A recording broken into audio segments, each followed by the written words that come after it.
그러니까 사실 만병통치약이야 사실 피부에서는. 그러니까 저만 이야기하는 게 아니고 전 세계에 있는 모든 석학들이 비타민 크림 꼭 바르세요 바르세요 하잖아요.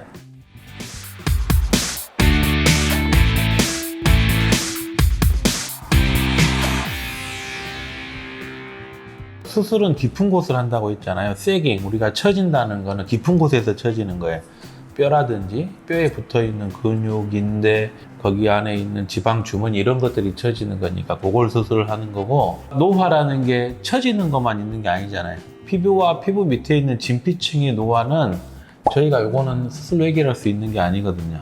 그러면 피부는 어떻게 늙는가, 피부가 어떻게 변하는지 그걸 먼저 이야기를 해드리고, 약사님이시니까 집에서 간단하게 할 수 있는 것들, 병원 다니고 않고도 할 수 있는 것들, 그런 팁을 네, 이런 팁들을 조금 알려드리려고 이렇게 하고 있거든요. 피부는 크게 이제 표피층이 있고 진피층이 있잖아요. 이게 표피층은 각질세포, 각질세포가 이렇게 성장을 하면서 이제 나중에 이렇게 탈락이 되는 거고, 진피층은 이제 섬유아세포, 콜라겐, 엘라스틴 이런 것들을 만들어서 좀 이렇게 단단하게 피부를 잡아주는 그런 역할을 하잖아요. 네. 근데 이제 노화가 되면은 표피층이 얇아지죠. 먼저 각질세포가 잘 못 만드니까. 네. 그러니까 각질세포가 기저세포가 있으면은 거기서 이제 괄위 나와서 가립층이 나오고, 그 다음에 이제 이게 점점 얇아지면서 없어지는 건데, 이제 기저세포나 아니면 기조세포에서 잘 못 만드니까. 그것도 잘 못 만들어요. 기조세포에서 이제 이게 턴오버 능력이 떨어지니까, 그러니까 만드는 게 떨어지니까 과립층이 줄어들고 그게 얇아지는 거죠. 두 번째는 표피하고 진피 사이에 표피능이라는 게 있어요. 표피능이요? 레테리지라는 게. 이게 이제 표피망 능선이라는 건데, 요게 요렇게 물결치거든요.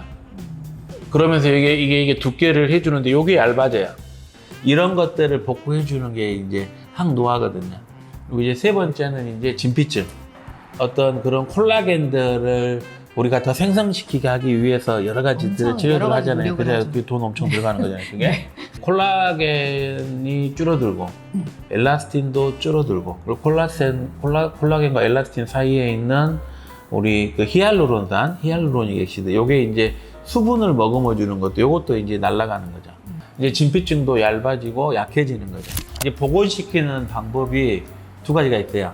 첫 번째는 파괴적인 복원. 쉽게 말해서 피부를 벗기는 거죠. 피부를 벗기면 피부가 재생이 돼야 되잖아요. 그렇죠. 그러면서 이제 타이트닝이 생기고 하는 거죠. 그런 것들이 이제 박피.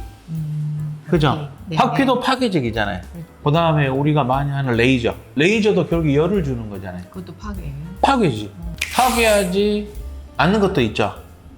만약에 여기 수분을 넣어준다. 물광 주사요? 그쵸. 네.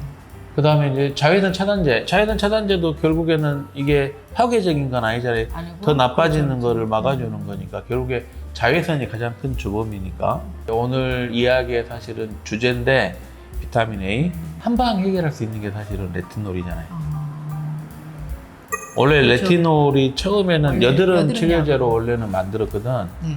여드름 치료제로 만들었는데, 여드름을 치료하고 났는데 나중에 보니까는 피부가 좀 탱탱해져 있어. 이게 뭐지? 그래서 이제 연구를 한 거잖아요. 네. 그래서 레티놀에 대해서는 굉장히 연구가 많이 이루어져 있죠. 근데 이제 저도 이제 그 트렌드노 시절 1세대 그 스티바 A서부터 이제 뭐 3세대 아다팔렌, 4세대 이제 요즘에 아크리프까지 해가지고 많이 이제 발라봤는데, 이제 그 트레티놀 애시드를 바를 때 이제 좀 어려운 점이 이제 각질이 일어난다는 거하고, 그리고 그 이제 원장님이 말씀하시는 것처럼 이제 콜라겐이 이렇게 좀 생성이 되고 탱탱해지고 이렇게 느낄 때까지 좀 오랜 시간이 걸리잖아요. 비타민 A가 어떻게 그러면 작용을 하지? 그렇죠. 우리가 이걸 알면 되잖아요. 네, 이걸 알면. 알면은 훨씬 더 도움이 될 것 같아요. 그쵸. 내가 얘를 조금 더 꼼꼼히 챙겨서 발라야 되겠다. 그러니까. 네, 그걸 말씀해 그러니까 주세요. 그게 비타민 A를 바르면 첫 번째가 표피세포를 활성화시켜요. 그러니까는 표피세포가 다운돼 있잖아요. 그렇죠. 이걸 활성화시키니까 표피가 이게 기저세포에서부터 과립층이 많이 생기는 거야. 그러니까 표피가 턴오버가 되는 거지. 그래서 사실은 각질이 일어나는 거잖아요. 그러니까 처음에 각질이 일어나는 건 당연한 거야. 요거는 잘못된 게 아니고 약간 발적이 되고 요게 조금 나타나는 건 당연한 거예요. 두 번째는 이제 이게 진피층에서는 이게 섬유모 세포를 활성화시켜요. 그러니까 섬유모 세포에서 콜라겐과 엘라스틴을 많이 만들게. 그리고 이게 턴오버가 빨리 된다고 했잖아요. 색소 침착도 줄여주는 거예요. 그러니까 색소가 올라오는 것도 줄여주고. 그러니까 사실 만병통치약이야, 사실 피부에서는. 그러니까 저만 이야기하는 게 아니고 전 세계에 있는 모든 석학들이 비타민 A 크림 꼭 바르세요 하잖아요. 이거 하나를 바름으로써 나의 피부의 노화가 늦어지는 건데, 저도 이제 유 약사님한테 요즘 새로 나온 게 있다고 해서 거기에 대해서 이제 조금 저도 배우고 싶어서, 그럼 오늘 이제 갖고 오신 거를 가지고 전반적으로 어떻게 하면은 우리가 피부를 좋게 할 건가, 여기에 대해서 한번 조금 가지고 오신 거를 이야기를 좀 해주시면 좋을 것 같아요. 일단 이제 원장님께서 이제 그 트레티노인에 대해서 이제 설명을 좀 해주셨으면 좋겠다고 말씀을 하셔가지고 제가 이제 그 가져와 봤거든요. 이제 이거는 이제 처방전이 필요한 그 의약품이기는 해요. 근데 이제 스티바이가 트레티노이드 애시드 1세대고 이제 3세대가 아다팔렌이고 이제 4세대가 아크리프거든요. 근데 이 아크리프는 이제 똑같이 그 스티바이를 바를 때처럼 처음에 바르실 때는 이제 그 피부 턴오버, 이제 각질이 일어나니까 이제 똑같이 각질이 일어나면 가볍게 러빙 하시고 이제 씻어내시면 되는데, 이게 또 좋은 거는 뭐냐면 일단 이렇게 색소에 조금 특화가 돼 있어요. 다른 세대, 그러니까 트레티노인 세대보다는 4세대가 색소에 좀 특화가 돼 있고 광민감성이 적다 해서 피부과 원장님들도 많이 처방을 하시고 부쩍 늘었어요. 진짜 스티바이 단종되고 나서 진짜 많이 근데 처방되시고. 스티바이보다 너무 비싸지 않나요? 근데 이제 이게 미리수로 따져본다면 그렇게 비싸진 않습니다. 여기 양이 많아요? 이 양이 75g. 네, 75mg이라서 그람당 따져보면 그렇게 큰 차이는 나진 않는데, 그래서 요즘에는 평생 발라야 되는 거니까. 네네, 평생 바르셔야 되는 거니까. 근데 반응은 스티바이 바르셨을 때랑 비슷하고, 바르시는 방법도 처음에는 진짜 이렇게 조그만 쌀알 크기 정도로 시작하셔가지고 이것도 자극이 된다 하면 수분 크림으로 좀 희석을 하셔서 전체적으로 얇게, 이렇게 두껍게 바르신다고 효과가 더 있거나 그렇진 않거든요. 그러니까 얇게 얼굴 전체로 도포하시면 됩니다. 어쨌든 올라온 색소. 색소도 같이 줄여주면 좋잖아요. 이거는 계속 같이 바르는 건 아니니까. 네. 색소가 올라왔을 때는 색소를 좀 줄여줘야 되는데, 이제 그거에 대해서 조금 이야기를 해주세요. 멜라닌 색소 그 합성을 억제하는 성분으로 많이들 하실 텐데, 하이드로퀴논 크림입니다. 얘는 이제 4%로 일반 의약품이어서 처방전 없이 구입 가능하신 거거든요. 바르시는 방법은 주무시기 전에 이제 얼굴 전체적으로 얇게 펴바르시고, 아크리프처럼 이제 광민감성이 있어요. 그러니까 비타민 A 유도체 대부분 다 그렇듯이 얘도 광민감성이 있어서 아침에 깨끗이 세안하시고 그 다음에 선크림 바르시면 됩니다. 네. 저 이제 선크림 이야기하시는 것도 선크림에 대해서 이야기를 해주세요. 선크림. 네네, 선크림. 그러니까 선크림이 어쨌든 예방에는 가장 중요한 거잖아요. 그렇죠. 저는 사실 앞서 말씀하신 그 두 가지보다 진짜 이해가 훨씬 더 중요하다고 생각을 하거든요. 근데 원장님, 네. 선크림 잘 바르세요? 저요? 네. 노코멘.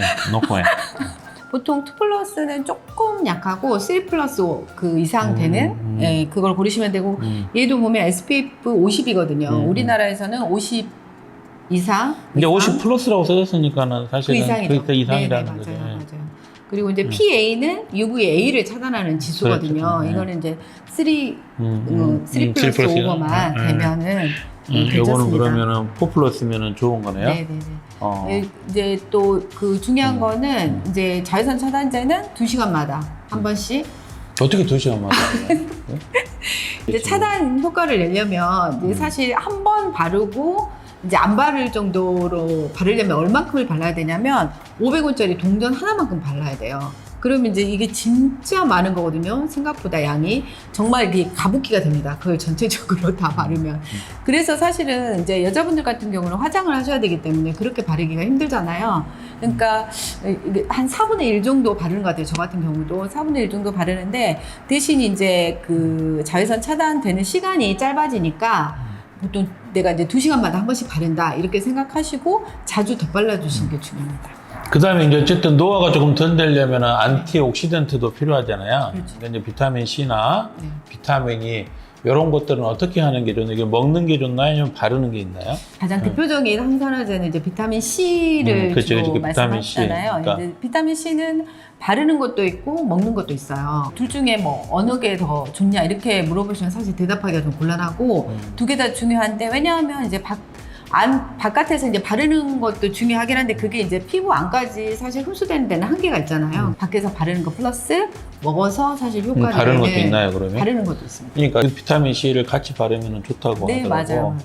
네. 그래서 비타민 C도 저도 이제 이제 농도에 따라서 조금, 다 다르고 본인의 타입에 맞는 비타민 C를 골라서 이제 앰플도 나오고 로션도 나오고 크림도 나오거든요. 그러니까 저도 이제 오늘부터 한번 해보려고. 그래서 다음에 진짜요?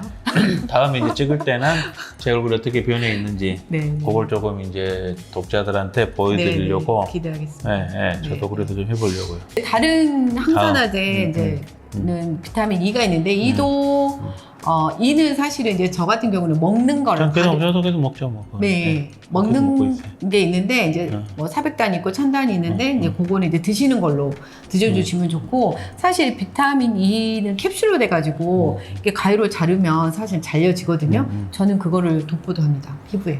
아, 그래요? 네.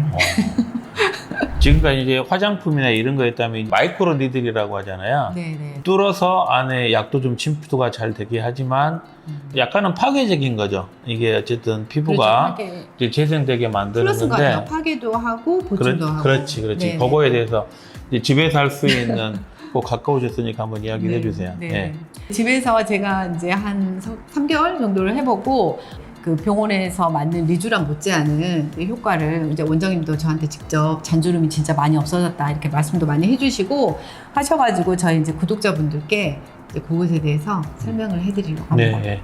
먼저 이제 이거는 많이 이제 인터넷이나 이제 아시는 분들도 많이 계실 거예요. MTS라고 마이크로 니들 세라피 시스템. 예, 여기 이제 이거는 이제 피부에 이제 약간 상처나 이제 구멍을 내가지고 이 유효 성분들이 잘 흡수될 수 있게 만들어진 거거든요. 여기 이제 에탄올, 약국에서 판매하는 에탄올인데 쓰시기 전에 이제 이거를 이렇게 뿌려가지고 이런 식으로. 그렇게 또 그게 되나? 아니 그렇게? 이것도 하고 이제 그 얼굴을 또 그러면은 네네네네 알코올 수압으로 이제 얼굴도 이 알코올 수압으로 이제 토독을 시켜주고 그 다음에 이제 요거를 이렇게 문질러 주시면 되는데요. 이제 저는 목까지 같이 하거든요. 그래서 목도 이제 아래에서 위로 이렇게 전체적으로 이렇게 한 1분 정도 이제 굴려서 이제 해주시면 돼요. 아프진 않아요? 처음에는 아파요. 처음에는 아프고 얼굴도 좀 빨개지고 하는데 자꾸 하다 보면 그것도 이제 피부가 두꺼워진 거네. 난 자기 두꺼워진 거네. 두꺼워졌네. 그것도 하다 보면 괜찮습니다. 네네. 그래서 이제 이걸 하시고 그 다음에 이제 도포를 하시는 게 요게 이제 PDRN이 들어가 있는 인공눈물이거든요. 이게 뭐 약국에서는 뭐 오큐시스 리커버리도 있고 리클란이라는 것도 있고 리안이라는 것도 다 제약회사마다 PDRN 들어가 있는 인공눈물이 나와요. 근데 이게 이제 0.75mg인데 이게 생각보다 작은 농도가 아니거든요. 그래서 이거를 이제 저는 하나 가지고 얼굴 전체하고 목 전부 다 도포를 뜯지 마.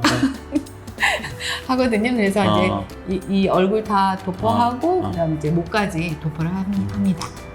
그리고 이제 한 5분 정도 흡수된 거를 기다린 다음에 이제 그 다음에는 이제 제가 쓰는 이제 PDRN 크림이거든요. 리주비넥스라고 사실은 그 리쥬란이 파마 리서치라는 회사에서 나오는데 그 회사에서 나오는 유일한 PDRN 크림이에요. 그래서 이게 원래는 저기 저 욕창 환자들한테 이제 그 보통 재생시키려고 온 거잖아요. 그죠? 큰 이제 대형 병원 앞에 약국에서만 주로 그 판매를 해서 이제 구입하기가 조금 어려웠는데 요즘에는 이걸로 최초로 그렇게 이제 어렵진 최초로 이걸 찍으신 거잖아요. 그죠?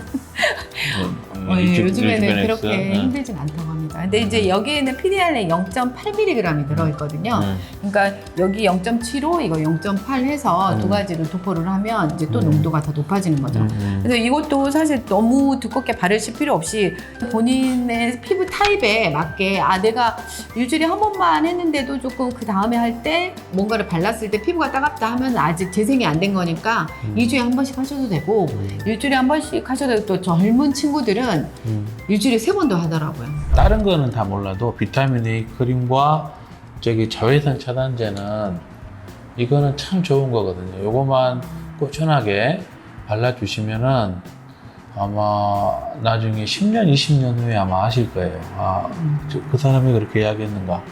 이게 저의 이야기가 아니고 뭐 모든 착각들, 피부에 관련된 모든 사람들이 하시는 공통적인 이야기잖아요. 제 이야기를 그냥 이렇게 쉽게 넘길 수도 있지만 그거를 꾸준히 한번 사용을 해보셔라. 두 번째, 그게 좀 문제가 처음에는 일어날 수 있지만 그거는 해결이 될 거고, 그런 문제가 생기지 않도록 약하게 하시면 돼요. 약하게. 안 하는 것보단 나아요. 안 하는 뭐라도. 것보다 낫다. 그렇잖아요. 운동도 안 하는 것보다는 조금이라도 하는 게 낫잖아요. 그렇죠.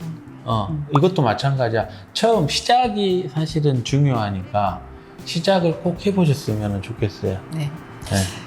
오늘은 라봄성형외과 김태열 원장님과 피부가 늙지 않은 비법, 특별히 이제 나머지는 안 하더라도 꼭 두 가지는 하라고 말씀하셨잖아요. 그거 꼭 했어요. 네네.